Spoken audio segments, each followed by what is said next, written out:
सोलापूर न्यूजमध्ये आपल्या सगळ्यांचं स्वागत। ओमिनी व स्कोडा कार यांची समोरासमोर धडक होऊन झालेल्या अपघातात चौघांचा मृत्यू झाला तर अन्य 24 जण जखमी झाले। हा अपघात शेटफळ पंढरपूर महामार्गावरील आष्टी शिवारात बुधवारी दिनांक 29 रोजी सायंकाळी 5:45 वाजण्यास सुमारास झाला। विशाल राजाराम माने वय वर्ष 35, सिद्धार्थ सूर्यवंशी वय 6 महिने राहणार लांडेवाडी तालुका खटाव, जगोबाई धनाजी सूर्यवंशी वय वर्ष 55, सुवर्ण पांडुरंग बाबर वय वर्ष 35 राहणार वाळे अशी मृतांची नावे आहेत। तर त्रिशा पांडुरंग बाबर राहणार मायनी, आत्मिका विशाल माने, ऋतुजा विशाल माने, सृष्टी अण्णा सूर्यवंशी अशी जखमींची नावे आहेत। जखमींवर पंढरपूर येथील ट्युलिप रुग्णालयात उपचार सुरू आहेत।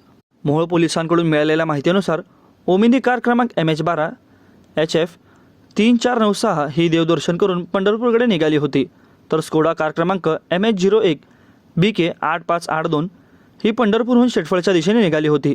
दोन्ही वाहने आष्टी शिवारात येताच त्यांची समोरासमोर अचानक धडक झाली। त्यात वरील 24 जण मृत झाले तर अन्य 4 जण जखमी झाले असून या अपघाताची नोंद मोहोळ पोलिसात झाली असून अधिक तपास अंमलदार अतुल क्षीरसागर करीत आहेत। माझं सोलापूर न्यूज या यूट्यूब चॅनलला सबस्क्राईब करा आणि बेल आयकॉन प्रेस करायला विसरू नका।